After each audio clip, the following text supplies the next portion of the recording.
Hi, my name's Maury Bert. I grew up in the southeast of Australia in a state called Victoria, predominantly mostly in an area called Gippsland. I now live here in the northeast of the United States, a million miles away from my upbringing in a quiet town in country Australia. And it's a rare treat, a rare opportunity that I get together with my mum and dad and my brother at the one time. And recently, last year, this is now 2017, back in 2016, my mother and father visited us in New York, where we live now, and we got to talking about our family history. And that's something for over 30 to 40 years that my father and my mother have travelled the world, predominantly in the UK and Australia, visiting countless castles, churches, cemeteries, archival offices, updating our family history, and it goes back hundreds of years. And it's a pretty definitive archive that Dad's collected. So when they came over, I thought, what an opportunity to go and do some research and for me to learn more about my family history, the Burt family history, and for my wife and our children to learn as well. And we all did it together, my brother David and my mum and dad, Jeff and Pat. We all made a pilgrimage to the south coast of England. And this film hopefully tells you a bit of a story and tells the rest of the family a bit of a story too. So I hope you enjoy it.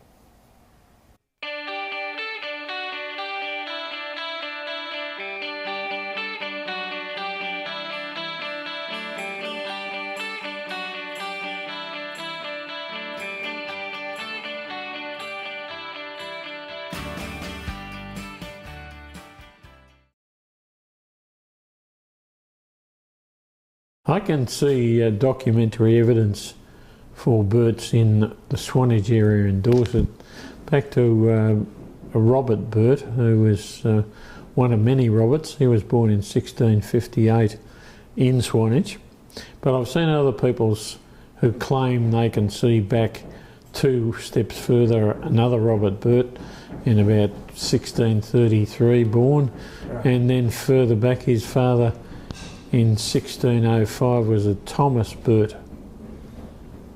So a fair bit of history in the Swanage, Dorset area. All of them appeared for a long way back to have been in and around, born in and around and lived in and around the Swanage area. Okay.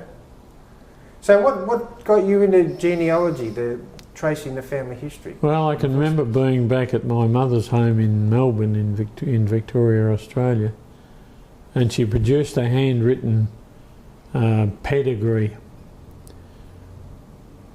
which included some of our relatives, of course.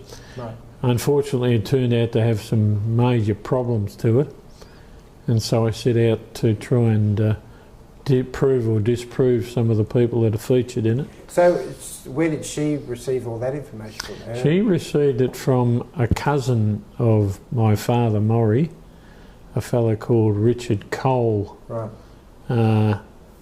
He had a major problem in that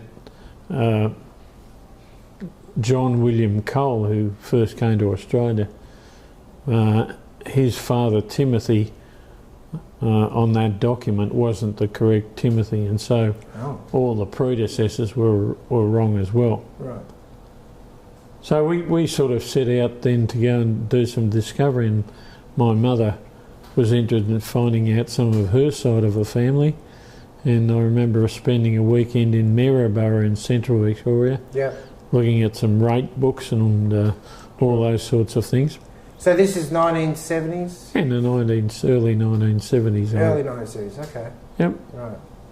So when did the Berts first settle in Australia, and why did they come? Well, my great-great-grandfather John William Cole, who was a trained stonemason, he was actually given a farm by one of his aunts, and I think he misused the profits from that. He was, according to one biographer, fairly keen of playing the cards, and he lost a fair bit of money he had. Right. And instead of staying in Swanage and being nobody really much, he decided he wanted to go to Australia, and an uncle, John Molan, who's famous in Swanage, gave him the money to travel out. They made their way over a couple of days to London in 1984. That would have been via what, train? Oh no, that would have been carriage at that time. Yeah, carriage. Yeah. And they came 1857. It was actually they left in May, late May, and arrived in November that year, 1857. And that would have been Melbourne. via the Cape. Yeah, it was in a ship around. called the Sydenham. Yeah. And they went round via South Africa. Yeah. They made it. Lots of people didn't make it, I suppose. Yeah, they brought. He and his wife brought 5 sons and 4 daughters with them, and there was another son born later on when they arrived in Melbourne. Right. So they've settled in Australia. What part of Melbourne did they Well, settle? in 1857, Melbourne didn't extend very far. Yeah. It was all sort of pasture land out, or forest land out of 5 or 6 kilometres, or 3 or 4 miles out from Melbourne. And most of the people were around the South Melbourne, Richmond, Collingwood area. Home of the Mighty Magpies. And so they lived a fair bit of their life in the Collingwood area. As you do. And he died in a suburb slightly further out in Brunswick. Right. In 1887. So that was pretty much classed as the outskirts, Brunswick, at that stage. Wow. Yep. Okay. Now it's the trendy inner suburbs of Melbourne. That's so right. the main characters of the family at that stage were the gentleman you talked about who immigrated. So they had 5 kids. Yeah, he was married to a woman called Clara. Right. Her maiden name was Clara Schott. Mm-hmm. She happened to be the maid of one of his aunts. Right. And the family weren't all that keen on the fact that he wanted to marry her. A, she was only a servant, and B, she was a Catholic, and that didn't impress her all that much. So in Hampshire, in Portsea, they actually went there and lived there for a few weeks before they got married. Which is part of Portsmouth. In the St Mary's church. And as I say, they came back. The first child was a daughter, Hester, and then my great-grandfather, Ralph, was the second man to be born into the family. Okay. And then we will follow Ralph then. So Ralph... Yeah, Ralph's what was he up to? Well, Ralph was born in Swanage, as they all were, except the later son who was born in Melbourne. Ralph had, I think, type 1 diabetes. Right. Okay. Can't be sure of that because in those days they didn't know the difference. Yeah, right. And he actually died age 41 from diabetes because there was no treatment. They didn't know how to treat diabetes in that time. Right. And but before he died, he had several children, including my grandfather Frederick. Freddie William, as we used to call him. Yep. So what did Ralph do? What was his occupation? Ralph was a clerk, I believe. Right. Difficult to know exactly what. He spent a bit of time going from Melbourne to Geelong for various reasons. I imagine it might have been doing some work for somebody in Geelong. Oh. But I've read a bit of a diary he wrote at Little River, which is on the way, where he described how he was feeling, and that wasn't very well. Yeah. So there's not much else to say about him. As I say, he died. His widow, Maria, lived on to be 80 odd. So, and that was in Melbourne? She lived and died in Melbourne? Yeah, she was a dressmaker in the Abbotsford area.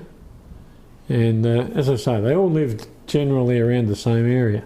In fact, we've got people on your mother's side, my wife's side, who also lived in the Collingwood area, and you can trace them all right around those South Melbourne.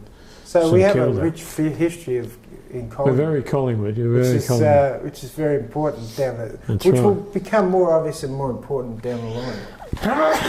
So Fred Bert, Fred William, bless you, all the best. We can edit this out. That's fine. So one of his sons, Fred William, my grandfather, he also was born in Park Street in Collingwood? He was actually born in Park Street, South Melbourne. Right. So they moved around that small area of 3 or 4 miles out of central Melbourne. Okay. He trained himself, or was trained as a builder, carpenter builder. And at one stage he joined up with a friend of his, George Bessler, and they had a company called Burt and Bessler Builders.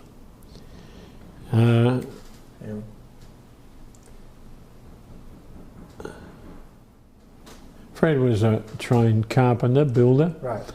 In fact, he moved around the state a bit. One stage, my father, his son, went to school in a little tiny school, Happy Valley, near Myrtleford, which is in north east of Victoria. So we're talking about quite a few 100 kilometres from Melbourne at that stage. Right. He was a fairly bad-tempered person, Fred. We hear stories from some of his nephews. Well, that hasn't trickled down.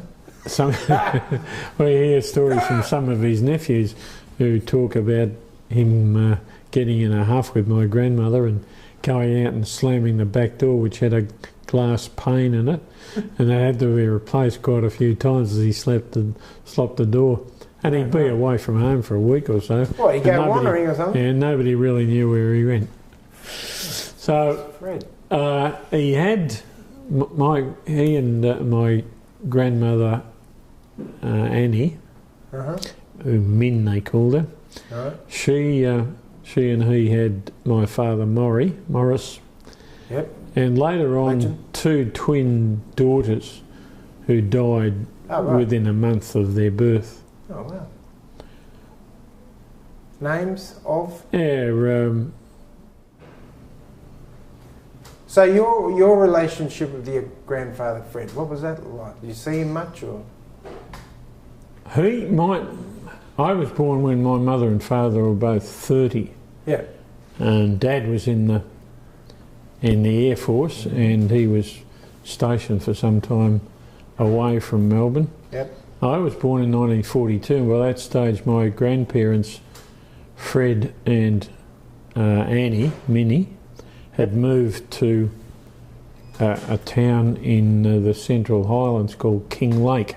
Right. And that was a bit of a distance. We didn't have a car.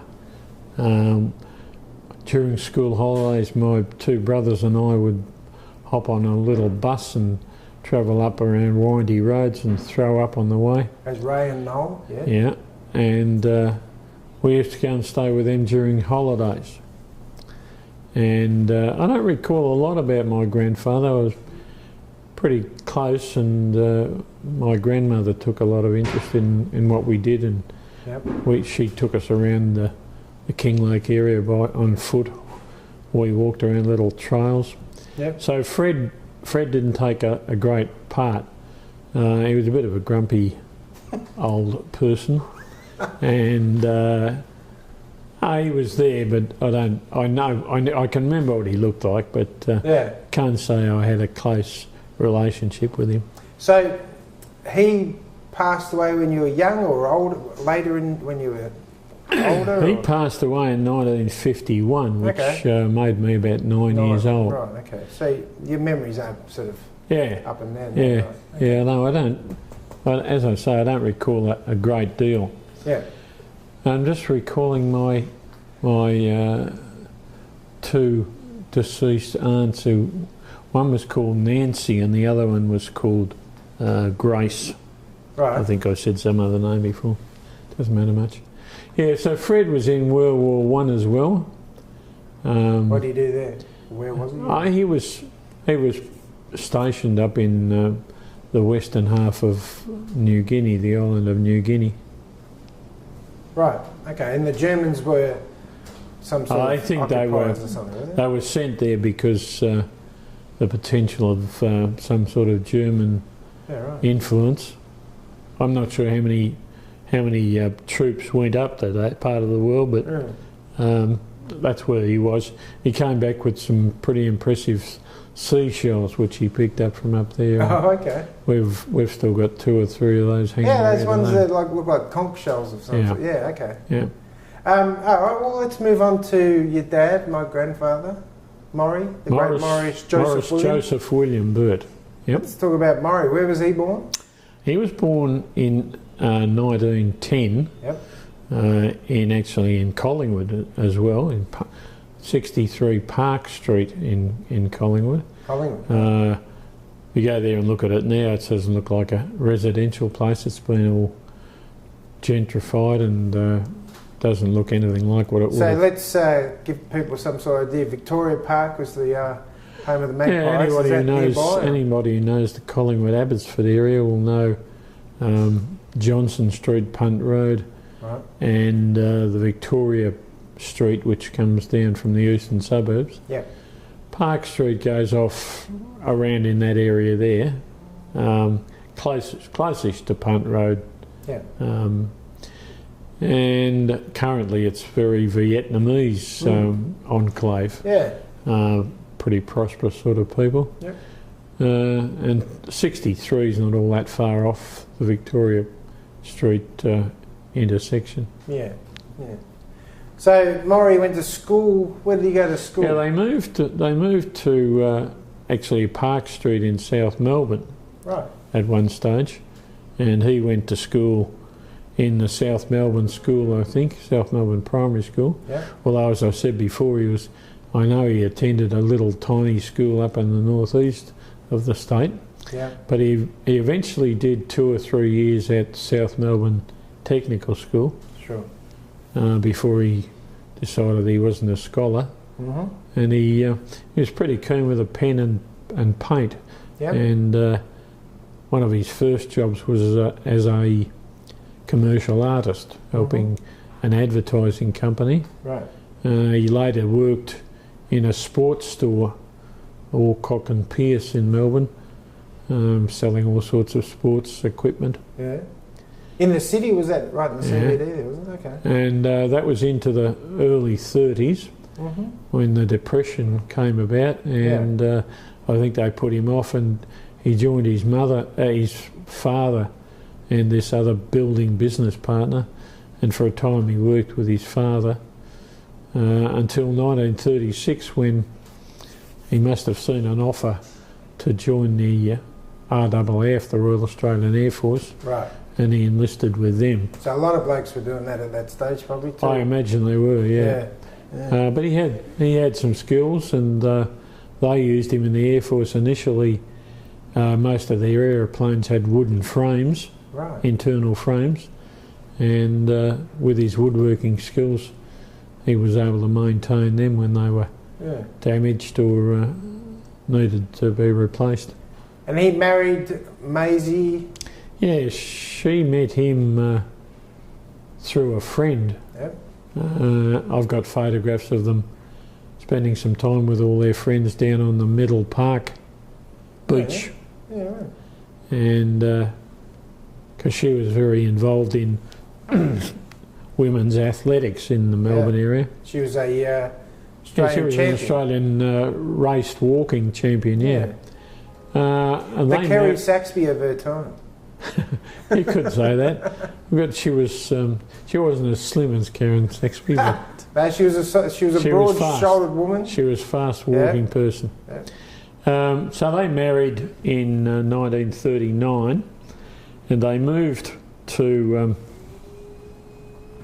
He was posted to the Richmond Air Force Base in New South Wales, and they lived in a unit or a small house in Parramatta, to the west of Sydney, for about 6 months, I think, till they returned to Melbourne. And I think his first Victorian appointment then was to Laverton, probably down on the west coast of Port Phillip Bay. Right.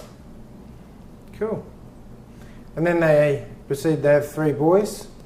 Yeah, well, Mum told me they were in the process of making application for adoption because they weren't having success conceiving. Okay.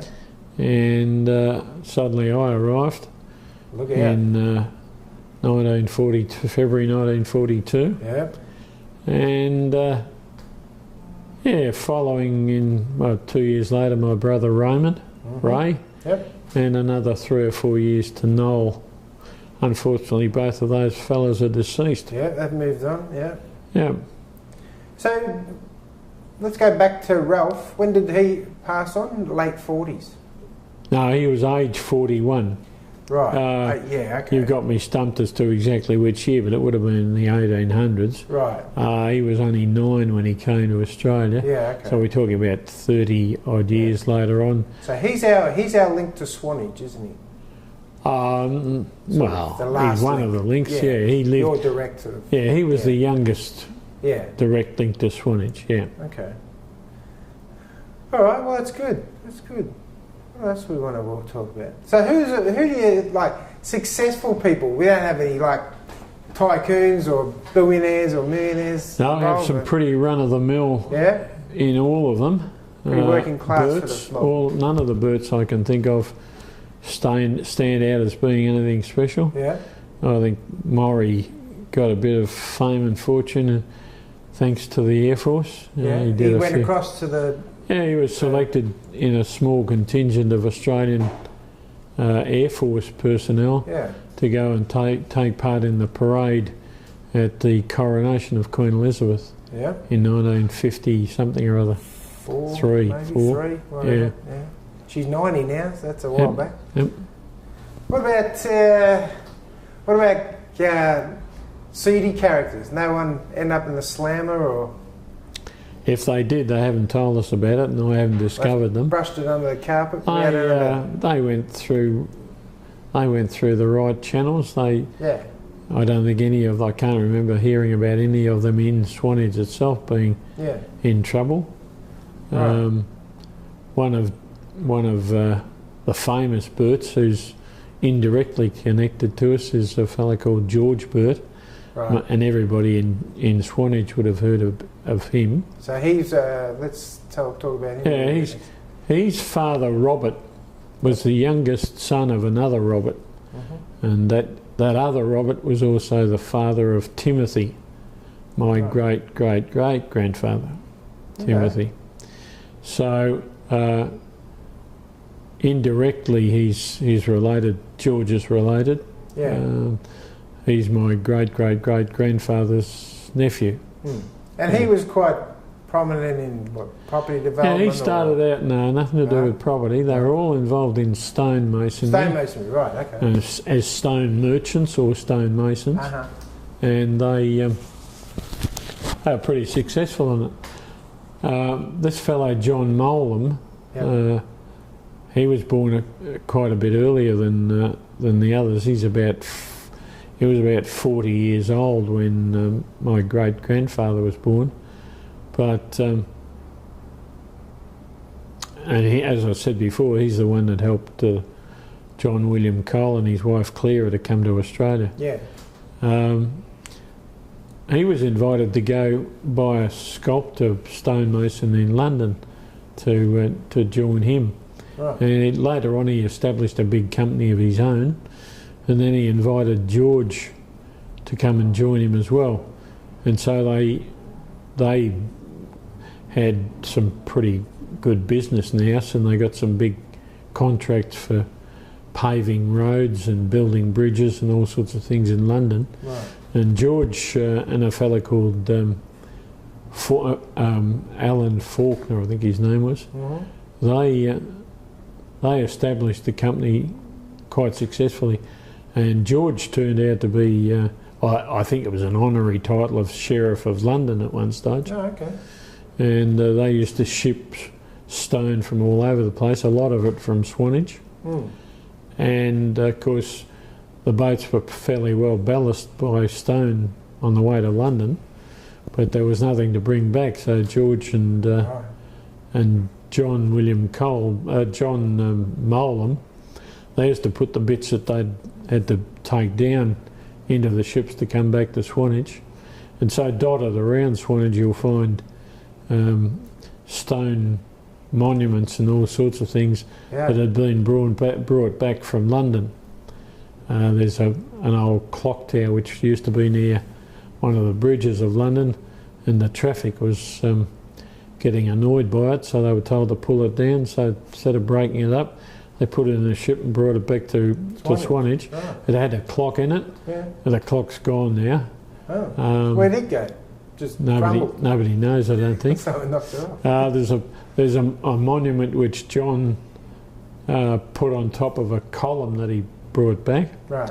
And it's got some cannonballs, 3 cannonballs, supposedly celebrating a ship battle between the Danes out in Swanage Bay.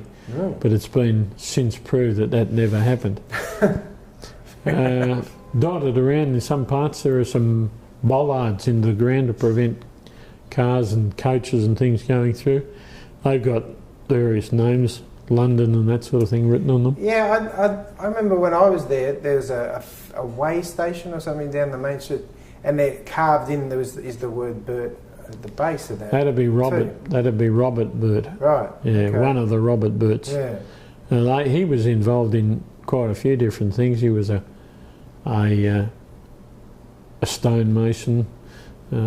He dealt in coal. He was a baker, and a stone merchant. He used to buy the stone from the people who were quarrying it and forward it on to various people who bought it. Good one. Oh, that's all very interesting. Maybe we should... Maybe we should go to Swanage and see. Get on a plane and go to Swanage. Why not? I reckon. Why not? Yeah, let's do that. All right, Ad. See you soon.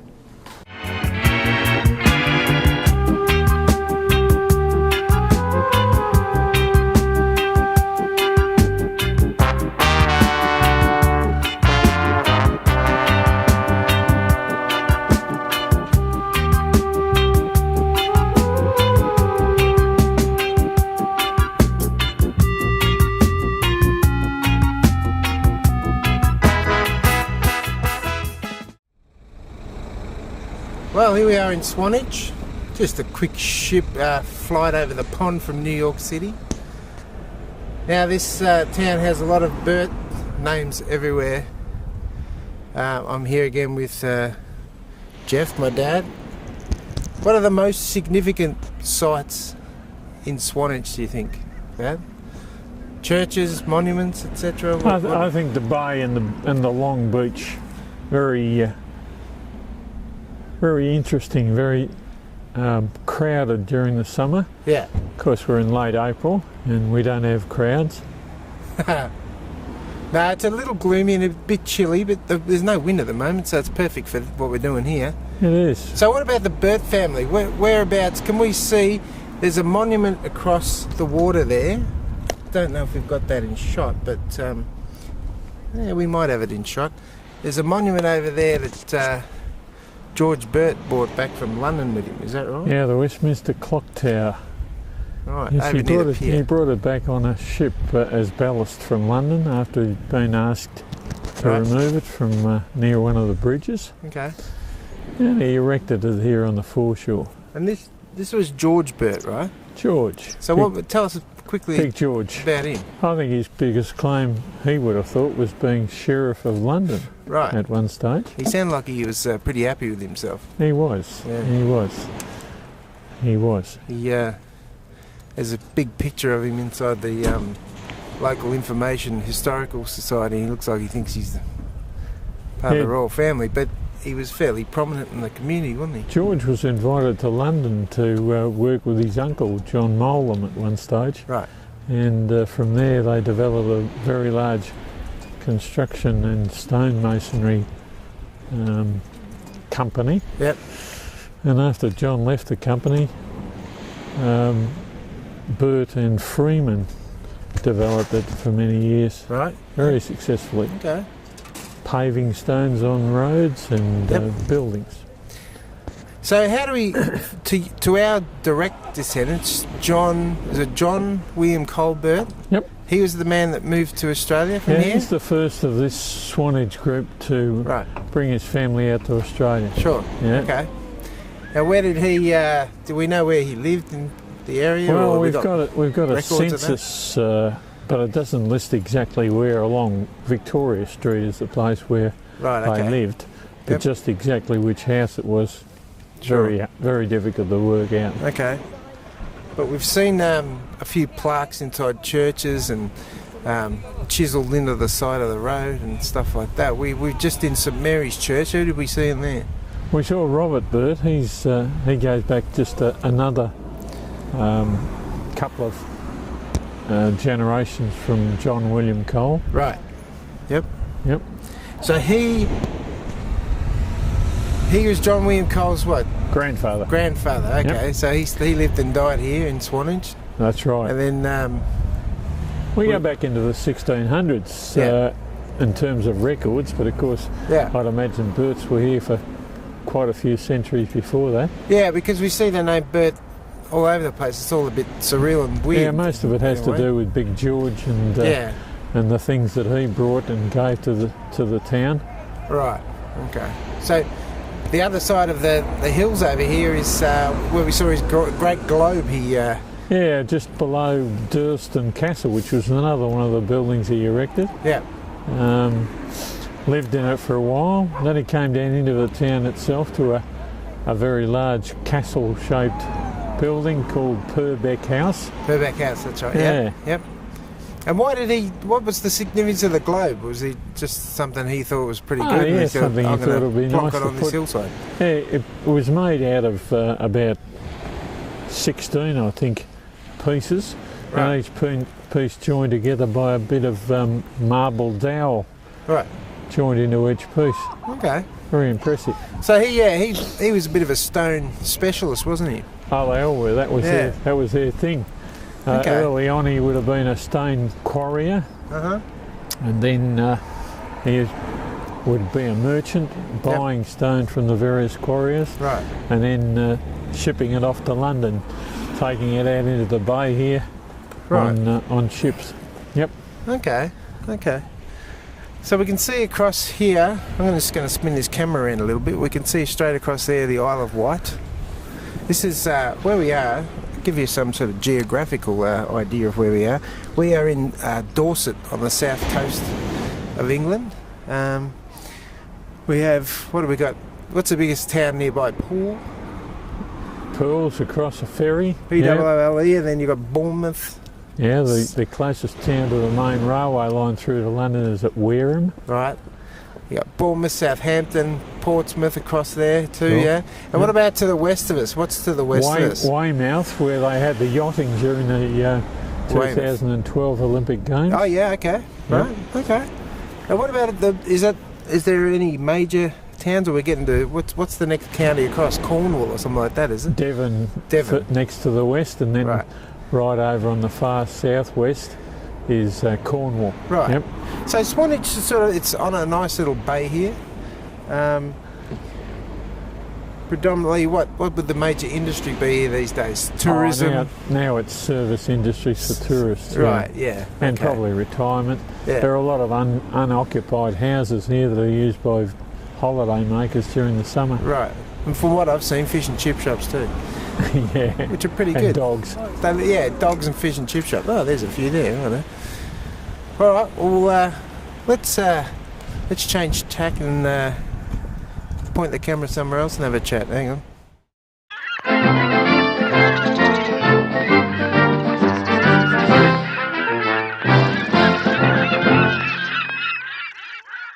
The Bert family have a fairly rich history in Swanage and surrounds.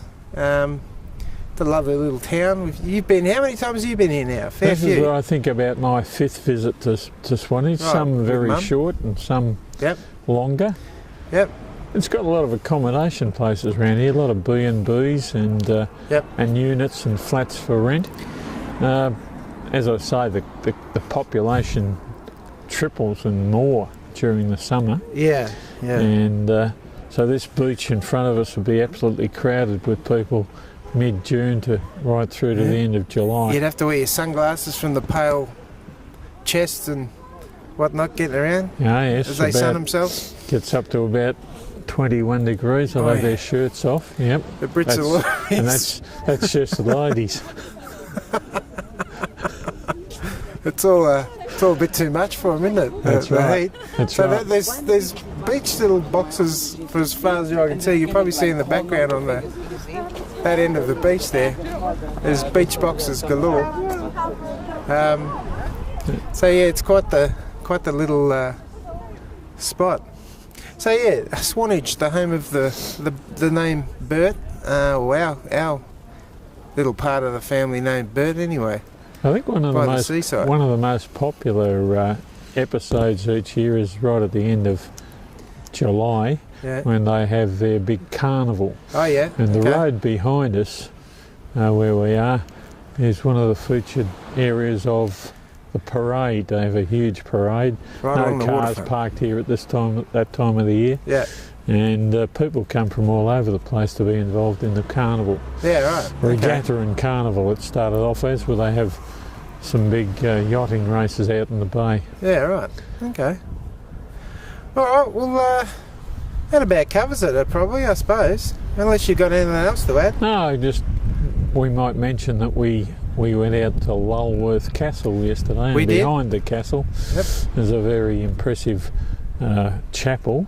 That's about half an hour's drive from Swanage. Yeah, like at that time they weren't allowed to build Catholic chapels, which this one is, and they had the right for permission, and permission was given Right. provided that looked like a mausoleum, but they didn't mind what they did inside, so it looks a bit like a mausoleum from the outside, and inside it's a church. Yeah. Okay. Yeah. It wasn't like any little church I'd seen before. It was. No, and the pretty well feature of it maintained. is that one of our great-great-grandmothers was baptised in there. And her name was When she was born, of course, she was Clara Schott. SCHOTT. No, S-H-O-T-T. SHOTT. Right. Uh-huh. I think I've been in New York for too long. So she turned out to be a Bert, or she was, Yeah, she married John William Cole. and moved to Australia. Yeah, There you go. married in Portsea. Which is we went to that church, St Mary's in Portsmouth. Hampshire. There. Yeah, in Hampshire. And they were the ones that settled in. They were the ones that came out to Australia in 1857. Bang. Just in time for the gold rush and money being splashed around to build buildings in Melbourne. Yep. Yep. All right. Well, nicely done. We better get it back on a plane and head back to New York then. Why not? Righto. Good one. See ya.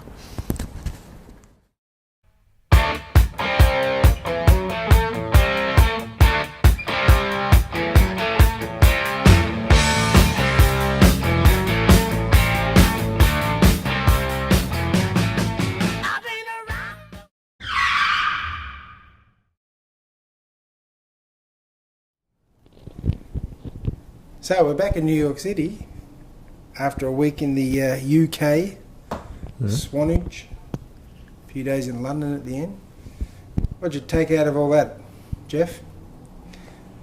What was most what were your enjoyable. highlights? Most enjoyable to go back to somewhere like that. Yep. I've said before, we've been there probably 5 times, Yeah. and it's nice to imagine a town like that, although it's been modernised over the centuries.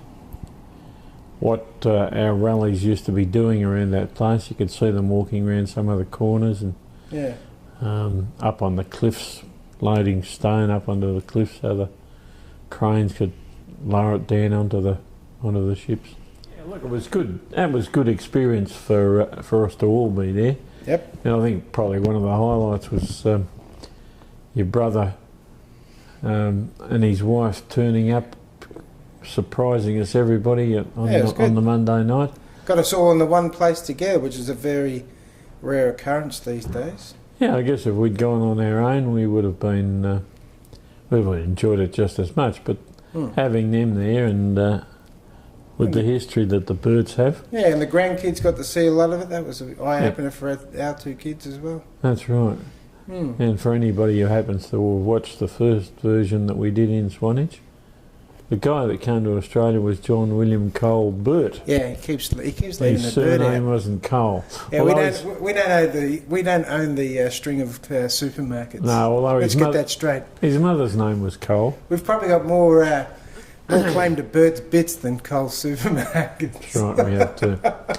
No, it was nice to go to a place. We spent a bit of time and did a few things and looked at a few buildings that are associated with the family. That's good. Yeah, I mean, I'd been there once before and I'd only skimmed the surface, so I saw a lot more and learned a lot more about who'd lived there and who'd moved to Australia and people who'd stayed there and that sort of stuff. So we did things that the kids enjoyed as well. Yeah. A train ride and played golf in castles the hail. and nice. All right, well, thanks for flying all this way from Australia just to enlighten us on family history. Yeah, I wish the script writer had been a bit better and the work being done, but still. The amount of knowledge you have in your scon there was sufficient. Yeah. Well, let's do it again sometime. And thank you for the invitation. We haven't got a cough button, sorry. No worries, pleasure. That's all right. Okay. I'll speak to you soon. Lovely. See you, bye. Bye.